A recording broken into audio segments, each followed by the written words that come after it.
বাংলাদেশ হাকিমপুর উপজেলা শাখা কর্তৃক আয়োজিত আজকে পথসভার সম্মানিত সভাপতি শ্রদ্ধাভাজন ওলামায়ে কেরাম, সর্বস্তরের ইসলাম প্রিয় দেশপ্রেমিক ভাইয়েরা আমার, ইসলামী আন্দোলন বাংলাদেশের পক্ষ থেকে আপনাকে সবাইকে ধন্যবাদ জ্ঞাপন করছি। ইসলামী আন্দোলন বাংলাদেশ কি ও কেন আপনারা অনেকেই জানেন না। ইসলামী আন্দোলন বাংলাদেশের আদর্শ সম্পর্কে আমরা অনেকে জানি না। ইসলামী আন্দোলন বাংলাদেশ কি বিশ্বাস করে সেই সম্পর্কে আমাদের অনেকেরই জানা নাই। ইসলামী আন্দোলন বাংলাদেশ কেন করবেন আমি ধর্মীয় দৃষ্টিকোণ থেকে এবং রাজনৈতিক দৃষ্টিকোণ থেকে আপনাদের সামনে উপস্থাপন করার চেষ্টা করব। ধর্মীয় দৃষ্টিকোণ থেকে বলতে চাই, একজন মুসলমান ইসলামের বাইরে কোনো সংগঠন করতে পারে না। কথা বলেন, একজন মুসলমান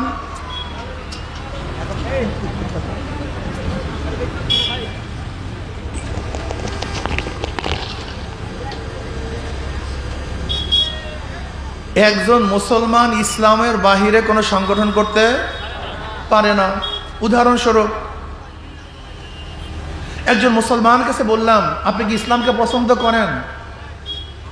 একজন মুসলমানের কাছে আপনি বললেন আপনি কি ইসলামকে পছন্দ করেন, সে কি বলবে? কথা বলেন। যদি বলে না, কথাটা বুঝাতে পারিনি। যদি একজন মুসলমানের কাছে যদি বলি আপনি কোরআন ও হাদিস কি মানেন, সে কি বলবে? যদি বলি না, কি ফেসাল আছে কি নেই? যদি একজন মুসলমানকে বলি তুমি কি আল্লাহ নবীকে নেতা মানো, সে কি বলবে? যদি বলি না, কথাটা বুঝাতে পারিনি। কাজে আপনার কাছে আমি ইসলাম নিয়ে আসছি, একজন মুসলমানের কাছে যখন ইসলাম পেশ করব, সে তো না বলার কোনো সুযোগই নেই। যদি না বলে সে তো মুসলমানই থাকবে না। কাজে একজন মুসলমান ইসলামের বাহিরে কোনো আদর্শ নীতি মানতে পারে না। একজন মুসলমান আল্লাহর নবীর বাহিরে কাউকে নেতা মানতে পারে না। কোনো সুযোগ নাই, কোনো সুযোগ নেই। এর জন্য আমাদের স্লোগান কি? আমার নেতা তোমার নেতা বিশ্ব নবী মুস্তাফা। আচ্ছা বলেন তো, আমার নেতা তোমার নেতা বিশ্ব নবী মুস্তাফা, এই স্লোগান কি শুধু ইসলামী আন্দোলনের, শুধু আলেমদের, শুধু তোলাবাদের, শুধু মুসল্লিদের না? এই স্লোগান যারা মুসলমান কলেমা পড়ছে লা ইলাহা ইল্লাল্লাহ মুহাম্মাদুর রাসূলুল্লাহ, প্রত্যেকের স্লোগান আমার নেতা তোমার নেতা বিশ্বনবী মুস্তাফা। অথচ তুমি আমার বিশ্বনবী মুস্তাফাকে নেতা মানো না, নিজেকে মুসলমান দাবি করো না। তুমি মুসলমান না, তুমি একটা মুনাফিক। আমরা কি বলি? আমরা সবাই মুজিব সেনা, ভয় করি না বুলেট বোমা। আমরা সবাই জিয়ার সেনা, ভয় করি না বুলেট বোমা। আমরা সবাই এরশাদ সেনা, ভয় করি না বুলেট বোমা। অথচ তোমার মুখে উচ্চারিত হওয়া উচিত ছিল আমরা সবাই নবীর সেনা, ভয় করি না বুলেট বোমা। আমরা সবাই রসুল সেনা, ভয় করি না বুলেট বোমা। অথচ তুমি মুসলমান দাবি করো, নবীর সুপারিশ কামনা করো, অথচ নবীকে নেতা মানো না। তোমার চেয়ে বড় গাদ্দার এবং মুনাফিক কেউ হতে পারে না। এর জন্য একজন মুসলমান ইসলামের বাইরে যাওয়ার কোনো সুযোগ নাই। আচ্ছা বলেন তো, একজন মুসলমান যদি বলে আমি ডেমোক্রেসি মানি, তার মানে সে জনগণের আইন মানে, আল্লাহর আইন মানে না। কেউ যদি বলে আমি কমিউনিজম মানি, সে সমাজতন্ত্র মানে কিন্তু আল্লাহকে মানে না। কেউ যদি বলে সেকুলার মানি, সে ধর্মনিরপেক্ষতা মানে, কোরআন ও হাদিস মানে না। কাজে এর জন্য বলবো কোনো মুসলমান ইসলামের বাইরে যাওয়ার কোনো সুযোগ নাই। এর জন্য আমরা কি বলি? আল্লাহ কর্তৃত্ব, নবীর নেতৃত্ব। বলেন নবীর নেতৃত্ব, বলেন নবীর। আচ্ছা বলেন তো, যারা কলেমাকে মুসলমান, আমি এইমাত্র যে বক্তব্যগুলি দিয়েছি এই ব্যাপারে দ্বিমত করার কোনো সুযোগ আছে? কোন জায়গায় দ্বিমত করবেন বলেন তো? দ্বিমত করার কোনো সুযোগ নেই, কোনো সুযোগ নেই। আপনি হয়তো নামাজ না পড়তে পারেন, কিন্তু নামাজকে অস্বীকার করতে পারেন না। আপনি রোজা রাখতে পারেন কিন্তু রোজাকে অস্বীকার করতে পারেন না। আপনি হয়তো বেপর্দা হতে পারেন কিন্তু পর্দাকে উপেক্ষা করার কোনো সুযোগ নাই। আপনি মদ পান করতে পারেন কিন্তু মদকে হালাল বলার কোনো সুযোগ নেই। আপনি সুদ খেতে পারেন কিন্তু সুদকে জায়েজ বলার কোনো সুযোগ নেই।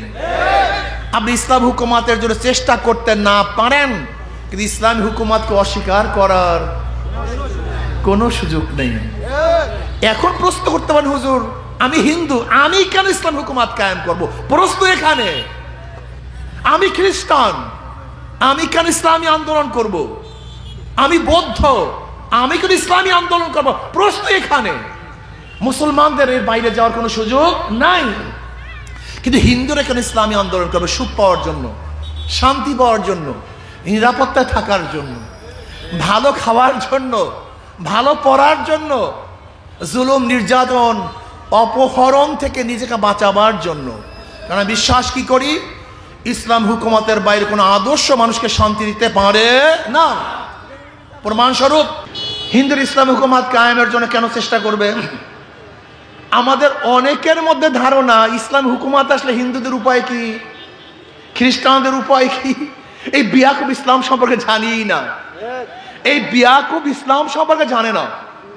আচ্ছা বলেন তো, আপনি কি জানেন এই পাক ভারত উপমহাদেশ যখন আমরা ডিভাইডেড হই নাই, পাকিস্তান হয় নাই বা বাংলাদেশ হয় নাই, একত্রিত ছিলাম, এই পাক ভারত উপমহাদেশের শাসক 750 850 বছর পর্যন্ত কারা ছিল জানেন?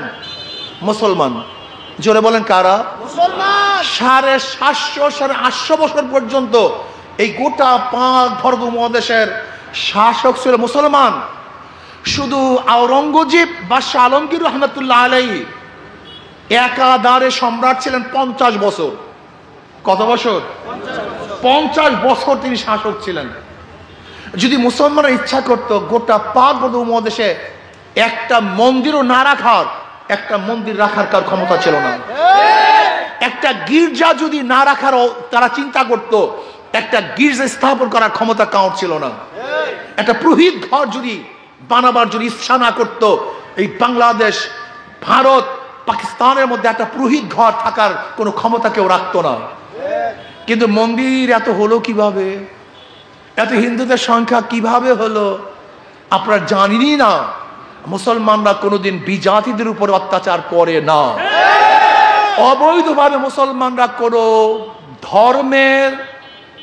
ধর্মীয় ঘরকে ভাঙ্গে না। মুসলমানদের সম্পর্কে যা শুনতেছেন সম্পূর্ণ ভুল, সব ভুল তথ্য, ভুল ইতিহাস।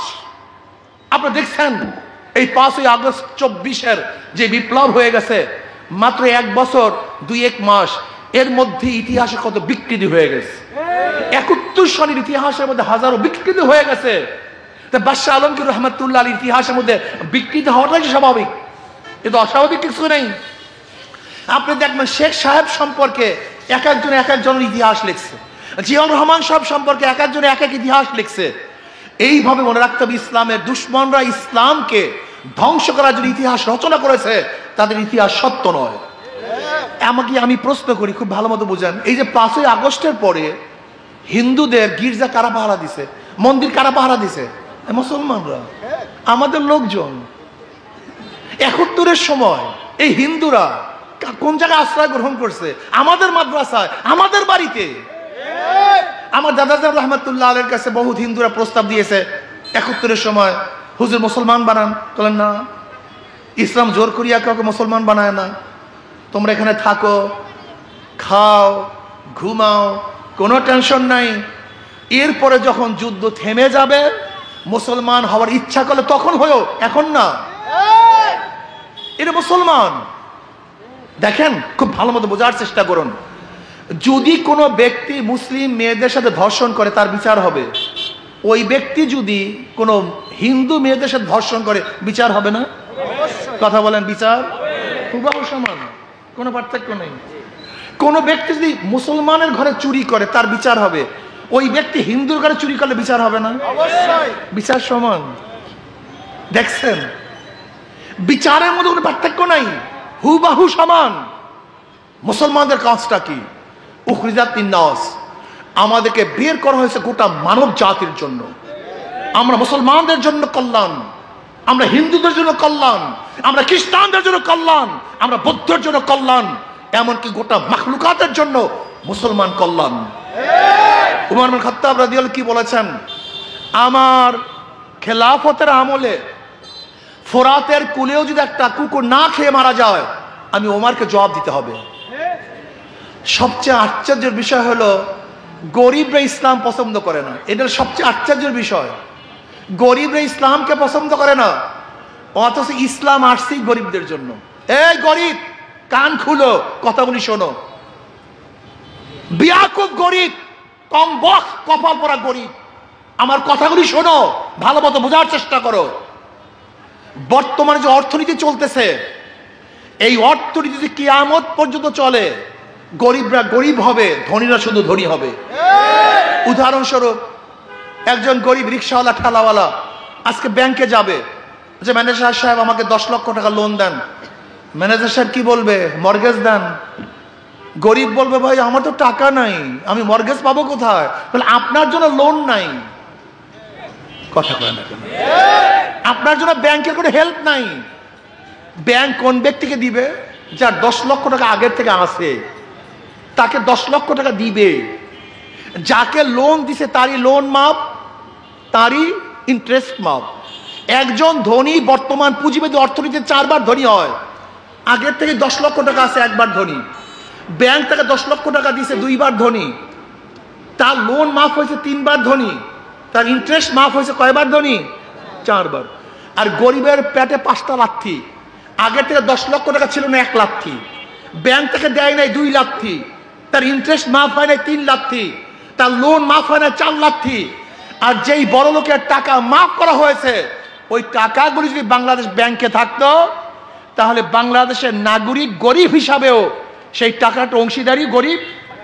কথা বলে না কেন? কিন্তু বড় লোককে মাফ করার কারণে আর 1 লাথি। অর্থাৎ গরিব 5 বার গরিব হয়, আর ধনী 4 বার ধনী হয়। তুমি কি দেখো নাই 71 দেশ স্বাধীন হওয়ার পর থেকে আজ পর্যন্ত যে রিক্সাওয়ালা ঠেলাওয়ালা, যে কুলি, যে মজদুর সেই মজদুর, কিন্তু যাদেরকে ভোট দিয়েছ আঙ্গুল বলে কলা গাছ নয়, বট গাছ হয়েছে। আত্মসাৎ করেছে তোমাদের টাকা, তোমাদের অর্থ, তোমাদের পয়সা। শুধু কি চাই, তুমি কি জানো এই মাত্র 16 বছরে 28 লক্ষ কোটি টাকা বিদেশে পাচার হয়ে গেছে? তুমি কি জানো সালমান এফ রহমান শুধু শেয়ার বাজার থেকে 50-50 কোটি টাকা আত্মসাৎ করেছেন? তুমি কি জানো বাংলাদেশের অর্থনীতির অবস্থাটা কি?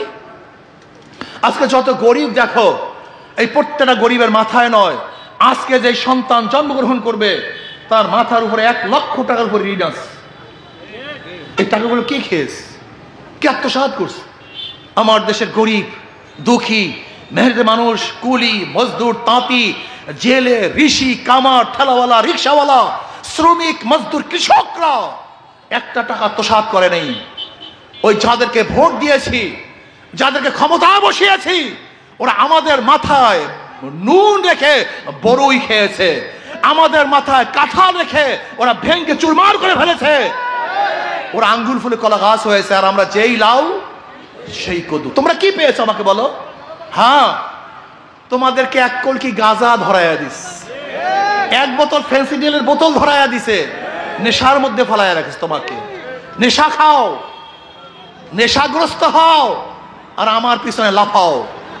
এখন হাজারো মানুষ হত্যা হচ্ছে, আপনারা দেখছেন বর্তমান দলে দলে মানুষ হত্যা হচ্ছে। আমার বাংলাদেশের মানুষ, আমার বাংলাদেশের নাগরিক যারা থাকবে আজকে ভালো অবস্থানে, কিন্তু দলের কারণে হত্যা হচ্ছে। আমার মেয়েরা ধর্ষিতা হচ্ছে, আমার বামনেরা বিধবা হচ্ছে, পঙ্গু হচ্ছে। এর কারণটা কি?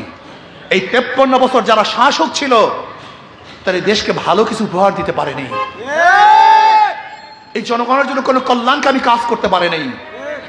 আমি আমার জনগণকে বলবো, আমার গরিব, দুঃখী, মেহনতি মানুষ, পুরুষ মহিলাদেরকে বলবো, ধনী গরিবদেরকে বলবো, ওদেরকে বারবার পরীক্ষা করেছেন। আপনারা জানেন 71 আপনারা স্বাধীনতার পরে আওয়ামী লীগকে ক্ষমতায় বসিয়েছিলেন। এরপরে 75-এ শেখ সাহেব দুনিয়া থেকে বিদায় হওয়ার পরে জিয়াউর রহমান সাহেবকে ক্ষমতায় বসিয়েছিলেন। জিয়াউর রহমান সাহেবের গুরু কীর্তনের কারণে সত্তার সাহেবকে ক্ষমতায় বসিয়েছিলেন 81-তে। 81-তে শাহ সাহেব লাথি মেরে ক্ষমতা দখল করেছিল। আবারও জিয়াউর রহমান সাহেবের গুণকীর্তন করার কারণে 91-তে 1991 সনে তার স্ত্রীকে ক্ষমতায় বসিয়েছিলেন। ভেবেছিলাম এবার দেশ ভালো হবে। আবারও 96-তে ক্ষমতা থাকতে পারে নাই, মনস্কন্যাকে ক্ষমতায় বসিয়েছিলাম। আবারও জিয়াউর রহমান সাহেবের কিরুকুত্তার কারণে 2001 সনে আবারও খালেদা জিয়া ক্ষমতায় বসিয়েছিলাম। 5 বছর যেতে না যেতে আন্দোলন সংগ্রামের মুখে মঈনুদ্দিন ফখরুদ্দিন 2.5 বছর দেশ শাসন করেছিল। ভেবেছিলাম দেশ ভালো হবে। আবারও সেই মনস্কন্যাকে ক্ষমতা বসিয়েছিলাম। কিন্তু আমার প্রশ্ন হলো, হে জনগণ, বারবার ওদেরকে ক্ষমতায় বসিয়েছেন, কিন্তু আপনাদের ভাগ্যের পরিবর্তন হয়নি। ভাগ্যের পরিবর্তন, যেই লাউ সেই কত, যেই সদরুদ্দি সেই সদরুদ্দি। আমি একটাবার ইসলামকে পরীক্ষা করার জন্য বলছি, একটাবার, শুধু একটাবার। ওদের সব জায়গায় ধোকা, ওদের সব জায়গায় ধোকা। যারা নৌকা নিয়ে নির্বাচন করে নিজেরা নৌকা চালাতে পারে না, যারা ধানের শেষে নির্বাচন করে নিজেরা ধান কাটতে পারে না, যারা নাঙ্গল নিয়ে নির্বাচন করে নিজেরা নাঙ্গল বইতে পারে না। নৌকা চালায় গরিবরা, ধান কাটে কথা বলে না, নাঙ্গল বয়, কিন্তু যারা নির্বাচন করে একজনও গরিব না। সব প্রতীক গরিবদের, কিন্তু যারা নির্বাচন করে একজনও গরিব না, একজনও কাজ করতে পারে না। সব ধোকা, সব ধোকাবাজি। ওরা গরিবদের প্রতীক নাই, গরিবের বন্ধু, কিন্তু একটাও গরিবের বন্ধু না। যদি ইসলামী আন্দোলন বাংলাদেশের প্রত্যেকটা প্রতীকের মধ্যেও দেখবেন জনসেবা আছে। এই যে হাত পাখা আমার কাছে দেন, এই হাত পাখা যারা নির্বাচন করে তারা নিজেরাও চালাতে পারে, যারা সমর্থন করে তারাও চালাতে পারে, কথা কয় না। কারেন্ট ফেল করে, হাত পাখা ফেল করে না। হাত পাখা প্রয়োজন গরিবদের, হাত পাখা প্রয়োজন বড় লোকদের, হাত পাখা প্রয়োজন পুরুষের, হাত পাখা প্রয়োজন মহিলাদের, হাত পাখা প্রয়োজন শিশুদের, হাত পাখা প্রয়োজন বড়দের। কেউ কার মার্কা নিয়ে ঘুমায় না, নৌকা বুকের উপরে থাকে না, ধানের শীষ কার বুকের উপরে থাকে না, নাঙ্গল কার বুকের উপরে থাকে না, কিন্তু ঘুমের সময়ও যে এই মার্কাটা কলিজার মধ্যে থাকে, সেই মার্কার নাম হাত পাখা। হাত পাখা মুসলমানদেরকেও শান্তি দেয়, হিন্দুদেরকেও শান্তি দেয়। হাত পাখা বড় লোকদেরকেও শান্তি দেয়, গরিবদেরকেও শান্তি দেয়। খ্রিস্টানদের জন্য হাত পাখা, মুসলমানদের জন্য হাত পাখা। আমি বিশ্বাস করি হাত পাখা যদি বিজয় হয় তাহলে জাতি বিজয় হবে। হাত পাখা বিজয় হয়, শ্রমিকরা বিজয় হবে। আপনারা বারবার বারবার, এই আমাদের ডাক্তার সাহেব যে দেখেন, ডাক্তার সাহেব নুয়ারের চেহারা, এই ধরনের লোকগুলি যখন ক্ষমতায় যাবে, চুরি করবে না, জুলুম করবে না, অত্যাচার করবে না, আয়না ঘর বানানো হবে না, আপনাদেরকে আর গুম খুন করা হবে না। ইনশাআল্লাহ এরা যখন ক্ষমতায় যাবে, এই দেশটা একটা জান্নাতের বাগিচা হয়ে যাবে। তবে একটা কথা মনে রাখতে হবে, আমাদের মানুষগুলি বেশি খারাপ হওয়ার কারণে তারা ইসলামকে ভয় পায়। এক গাঁজাখোর একদিন আমাকে বলছে, হুজুর ইসলামী হুকুমত হলে আমার গাঁজার অবস্থাটা কি হবে হুজুর? ও বেটা দেশটা সে টেনশন নেওয়ার, টেনশন হলো গাঁজা। আমি বললাম, বাবা তুমি কি মসজিদে গিয়ে গাঁজা সেবন করতে পারো? বল না। আমি বললো কেন? কিন্তু হুজুর পরিবেশ নাই। আমি বলি ইসলাম ক্ষমতা আসলে গোটা বাংলাদেশটা পরিবেশ হয়ে যাবে, যেখানে তোমার নিজের থেকে তোমার গাঁজা ছেড়ে দিবা। যারা চুরি করে তারা চিন্তা করে ইসলামী হুকুমত আসলে আমার উপায় কি? ইসলামী হুকুমত আসলে তুমি চুরি করবা কেন? স্ত্রীর জন্য, সন্তানের জন্য। ওই সন্তান স্ত্রীর যে মতো রাষ্ট্র নিবে তোমার তো দরকারই নাই, বরং তোমার মুখে কেন খাদ্য নাই এই জবাব সরকারকে দিতে হবে। তোমাকে চুরি করতে হবে না। অনেক ঘুষখোররা মনে করি ইসলামী হুকুমত আসলে আমার ঘুষের অবস্থা আর কি, পাশের চেয়ার ঘুষ খায়, এই জন্য তোমার ঘুষে অভ্যস্ত হয়ে গেছো। পাশের চেয়ার যখন ঘুষ খাবে না, তোমারও ঘুষ খাইতে মনে চাইবে না। এই পরিবেশটাই খারাপ বানায় ফেলাইছি। আমার কথা আপনারা অনেকেই বিশ্বাস করেন নাই। আচ্ছা বলেন তো, এখানে যারা দাঁড়ানো আছে ধূমপান করেন একজন ব্যক্তিও কি এখানে নাই? বিড়ি খান একজন লোক এখানে নাই? এখন খান না কেন? নিষেধ করছি, বাধা দিছি। আপনার কলবে হাত দিয়ে বলেন, আপনার কি বিড়ি খাইতে মনে চাইছে? কেন? জোরে বলেন। পরিবেশ। এই সৎ সঙ্গে স্বর্গবাস, অসৎ সঙ্গে সর্বনাশ। আজকে রাজনীতি অসৎরা আমাদের জনগণকে ধ্বংস করে ফেলছে। যদি ভালো মানুষ ক্ষমতায় আসে, এই মানুষগুলি এমনি ভালো হয়ে যাবে। ওদেরকে বারবার পরীক্ষা করছেন। আমার 2 হাত জোরে অনুরোধ করব, একটা বার ইসলামকে পরীক্ষা করুন। কয়টা বার? শুধু একটা বার, শুধু একটা বার ইসলামকে পরীক্ষা করুন, একটা বার। এই দুই হাত জোর করে বলছি, ইসলাম ফেল করার জন্য দুনিয়াতে আসে নাই, ইসলাম বিজয় হওয়ার জন্য দুনিয়াতে আসছে। যদি ফেল করি দ্বিতীয়বার আপনাদের কাছে আসবো না, কিন্তু ইসলাম ফেল করার কোনো বিষয় নয়, ইসলাম পাশ করার বিষয়। সব মার্কা দেখা শেষ, হাত পাখার বাংলাদেশ। সব মার্কা দেখা শেষ, হাত পাখার বাংলাদেশ। আসুন আমরা সবাই সমৃদ্ধভাবে ইসলাম হুকুমাত কায়েম করি। আল্লাহ আমাকে এবং আমাদের সবাইকে কবুল করে নেন। আল্লাহুম্মা